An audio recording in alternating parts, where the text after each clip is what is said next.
सभी को फिर से एक बार जय मसीह की। आइए आज हम प्रभु के वचन की ओर जाएंगे और उसके कलाम से हम लोग कुछ बातों को सीखेंगे।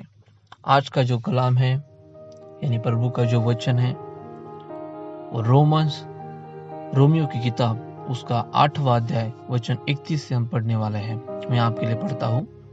वहां पर इस प्रकार लिखा है, यदि परमेश्वर हमारी ओर है तो हमारा विरोधी कौन हो सकता है। आमीन। वाकई में प्रियो, यदि परमेश्वर हमारे साथ है या हमारी ओर है तो हमारा विरोधी कौन होगा। इस बात को समझने के लिए हमें उत्पत्ति की किताब उसका 37वां अध्याय वचन 12 से 28 तक देखने की आवश्यकता है, जहां पर मैं आपके लिए पढ़ता हूं। और उसके भाई अपने पिता की भेड़ बकरियों को चराने के लिए शेकेम को गए। तब इज़राइल ने यूसुफ से कहा, तेरे भाई तो शेकेम ही में भेड़ बकरी चरा रहे होंगे, सो जा, मैं तुझे उनके पास भेजता हूं। उसने उससे कहा, जो आज्ञा में हाजिर हूं। उसने उससे कहा, जा अपने भाइयों और भेड़ बकरियों का हाल देख आ कि वे कुशल से तो है। फिर मेरे पास सुसमाचार लिया। सो उसने उसको हेब्रोन की तराई में विदा कर दिया और वह शेकेम में आया। और किसी मनुष्य ने उसको मैदान में इधर उधर भटकते हुए पाकर उससे पूछा, तू क्या ढूंढता है? उसने कहा, मैं तो अपने भाइयों को ढूंढता हूँ। कृपा कर मुझे बता कि वे भेड़ बकरियों को कहाँ चर रहे हैं। उस मनुष्य ने कहा, वे तो यहाँ से चले गए हैं और मैंने उनको यह कहते सुना कि आओ हम दोतान को चले। सो यूसुफ अपने भाइयों के पास चला और उन्हें दोतान में पाया। और जो ही उन्होंने उसे दूर से आते देखा तो उसके निकट आने के पहले ही उसे मार डालने की युक्ति की। और वे आपस में कहने लगे, देखो वह स्वप्न देखन हरा आ रहा है, सो आओ हम उसको घात करके किसी गड्ढे में डाल दे और यह कह दे कि कोई दुष्ट पशु उसको खा गया। फिर हम देखेंगे कि उसके स्वप्नों का क्या फल होगा। यह सुन के रूबेन ने उनको उनके हाथ से बचाने की मनसा से कहा, हम उसको प्राण से तो न मारे। फिर रूबेन ने उनसे कहा, लहू मत बहाओ, उसको जंगल के इस गड्ढे में डाल दो और उस पर हाथ मत उठाओ। वो उसको उनके हाथ से छुड़ाकर पिता के पास फिर पहुंचाना चाहता था। सो ऐसा हुआ कि जब यूसुफ अपने भाइयों के पास पहुंचा तब उन्होंने उसका रंग बिरंगा अंगरखा जिसे वह पहने हुए था उतार लिया और यूसुफ को उठाकर गड्ढे में डाल दिया। वह गड्ढा तो सूखा था और उसमें कुछ जल न था। तब वे रोटी खाने को बैठ गए और आंखें उठाकर क्या देखा कि इश्माएलियों का एक दल ऊंटों पर सुगंध द्रव्य, बलसान और मगंदरस लादे हुए गिलाद से मिस्र को चला जा रहा है। तब यहूदा ने अपने भाइयों से कहा, अपने भाई को घात करने और उसका खून छिपाने से क्या लाभ होगा। आओ हम उसे इश्माएलियों के हाथ बेच डालें और अपना हाथ उस पर न उठाए, क्योंकि वह हमारा भाई और हमारी हड्डी और मांस है। सो उसके भाइयों ने उसकी बात मान ली। तब मिद्यानी व्यापारी उधर से होकर उसके पास पहुंचे। सो यूसुफ के भाइयों ने उनको उस गड्ढे में से खींच के बाहर निकाला और इश्माएलियों के हाथ चांदी के 20 टुकड़ों में बेच दिया और वे यूसुफ को मिस्र में ले गए। इस बात को हम लोग ध्यान में रखेंगे। और अगला वचन जिसे हमें पढ़ना है वो है उत्पत्ति की किताब उसका 39वां अध्याय पद 1 से 6 तक मैं आपके लिए पढ़ता हूँ। जब यूसुफ मिस्र में पहुंचाया गया, तब पोतीफर नाम एक मिस्री, जो फिरौन का हाकिम और जल्लादों का प्रधान था, उसने उसको इश्माएलियों के हाथ से, जो उसे वहां ले गए थे, मोल लिया। और यूसुफ अपने मिस्री स्वामी के घर में रहता था और यहोवा उसके संग था, सो वह भाग्यवान पुरुष हो गया। और यूसुफ के स्वामी ने देखा कि यहोवा उसके संग रहता है और जो काम वह करता है उसको यहोवा उसके हाथ से सफल कर देता है। तब उसकी अनुग्रह की दृष्टि उस पर हुई और वह उसकी सेवा टहल करने के लिए नियुक्त किया गया। फिर उसने उसको अपने घर का अधिकारी बना के अपना सब कुछ उसके हाथ में सौंप दिया। और जब से उसने उसको अपने घर का और अपने सारी संपत्ति का अधिकारी बनाया, तब से यहोवा यूसुफ के कारण उस मिस्री के घर पर आशीष देने लगा, और क्या घर में क्या मैदान में उसका जो कुछ था सब पर यहोवा की आशीष होने लगी। सो उसने अपना सब कुछ यूसुफ के हाथ में यहाँ तक छोड़ दिया कि अपने खाने की रोटी को छोड़ वह अपनी संपत्ति का हाल कुछ न जानता था, और यूसुफ सुंदर और रूपवान था। आमीन। इस बात को ध्यान में रखते हुए आज हम आत्मिकता की दूसरी परे में हम सीखने वाले हैं कि किस प्रकार हमें हमारी आत्मिकता को मजबूत करना चाहिए। चलो यहाँ पर हम देखेंगे या देख पाते हैं कि यूसुफ के भाइयों ने उसे मार डालने का प्लान किया। जो 10 भाई थे उसमें से एक को छोड़ बाकियों ने उसे मार डालने का प्लान किया। लेकिन वहां पर इन 11 भाइयों में से यूसुफ को मार डालने का प्लान 9 ने किया। फिर एक था रूबेन, इसने उसके भाई को बचाया, लेकिन फिर भी उसके बाकी के भाइयों ने उसे कहां पर डाल दिया? गड्ढे में डाल दिया। फिर उठाया और कहां उसे भेज दिया? इजिप्ट में उसको भेज दिया 20 चांदी के सिक्कों के लिए, जहां पर यूसुफ एक गुलाम बन के गया था। जब मैं इस बात को देखता हूं तो मैं उसे नाकार हुआ सिचुएशन को पाता हूं, जहां पर खुद के भाइयों ने ही उसे ठुकरा दिया। हाँ, मैं जानता हूं कि आप में से कई ने ठुकरा देने का जो सिलसिला है अपने जीवन में पाया होगा। हो सकता है जिन लोगों ने आपसे कहा हो कि हम आपसे बहुत प्यार करते हैं, उन्होंने ही आपके साथ धोखा किया होगा। वही लोग आपसे शायद वाकई में प्रेम नहीं कर रहे हो। इसी बात को हम यूसुफ के कहानी में देखते हैं। वो इस तरह बेचा गया जिस तरह कोई जानवरों को बेच देता है। उसके खुद के भाइयों ने ही उसे कहां पर बेच दिया?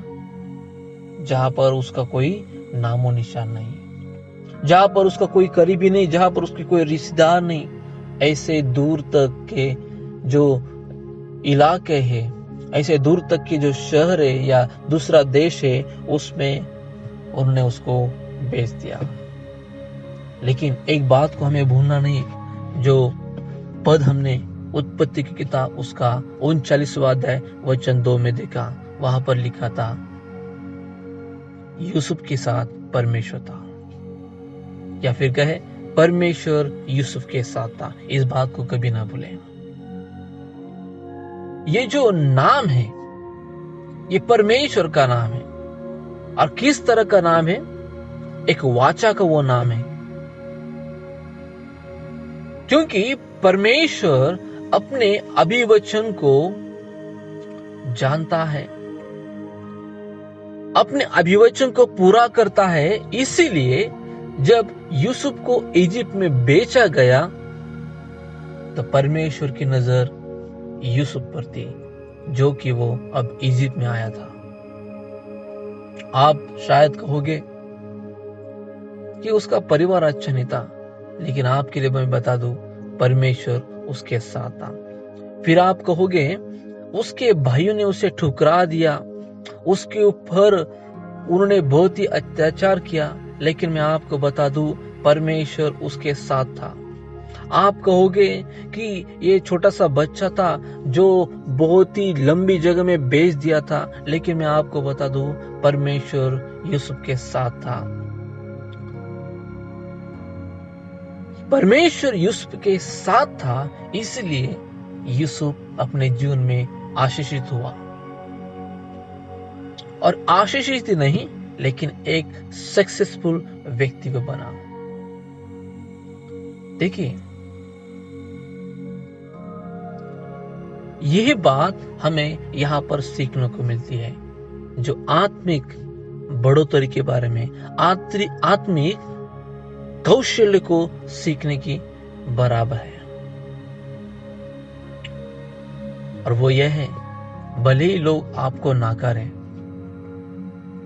लेकिन फिर भी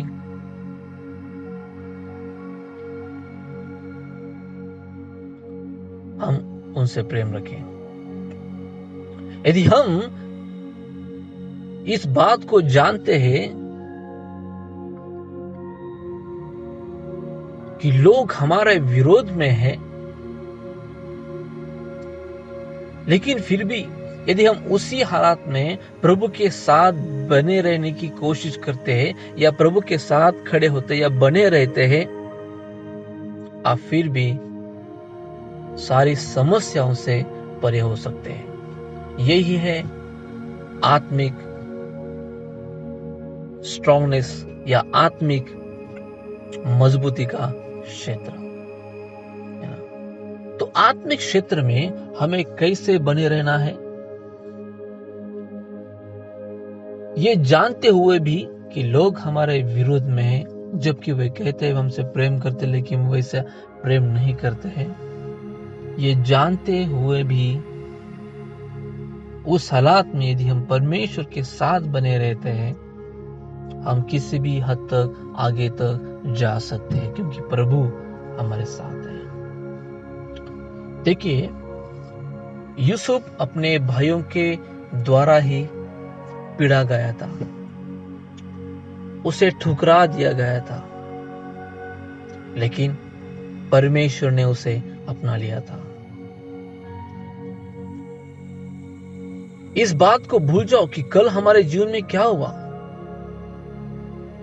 हमें तो आज के ऊपर और कल के ऊपर ध्यान देने की आवश्यकता है। इस बात को भूल जाओ कि कल का दिन में हम लोग क्या थे, हमारे जीवन में क्या कैसा माहौल था। आज की ओर गौर करो कि यदि मैं परमेश्वर के साथ आज विश्वास योग्य जीवन जीता हूं, तो मैं आपको बताना चाहता हूं, आपका भविष्य को उसने कंट्रोल कर रखा है। Praise the Lord. जी हाँ प्रियो, यदि आज हम प्रभु के साथ बिना भूतकाल के सोचे समर्पित जीवन को, विश्वास योग्यता के जीवन को बरकरार रखते हैं, तो मैं आपको बता दूं, आपका भविष्य को परमेश्वर कंट्रोल किए हैं। कई जो लोग हैं, वो अपने जो निगाह है या अपना जो लक्ष्य है या अपना जो विचार है उस क्षेत्र में लगा देते हैं कि मुझे उन्होंने टोका था। अपने भूतकाल में जो पीड़ा का अनुभव उन्हें हुआ है, उस पर फोकस करते हुए अपने आप को हर्ट करते रहते हैं, अपने आप को दुख पहुंचाते रहते हैं, अपने आप में ही उस दुख को सहते रहते हैं और सोचते हैं कि कभी न कभी ये अच्छा होने वाला है, कभी न कभी ये सही होने वाला है। लेकिन ऐसे कुछ केसेस है, ऐसे कुछ हालात हैं जो कभी भी फिक्स नहीं हो सकते।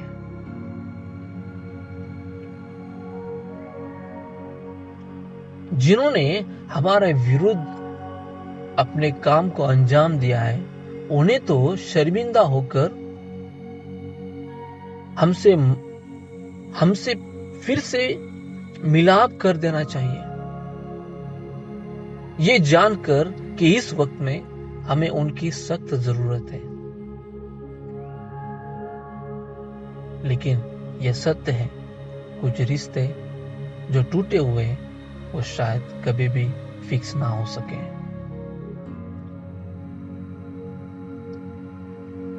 हो सकता है आपके प्रियजनों के द्वारा आप लोग कभी भी स्वीकारे नहीं जा सकते। हो सकता है आपका जो हर्टफुल सिचुएशन है, आपका जो दर्द भरा जो हालात है, वो कभी भी ठीक नहीं हो सकता। हो सकता है इतने सालों से आप उस पर विजय ही प्राप्त नहीं कर पाए होंगे। लेकिन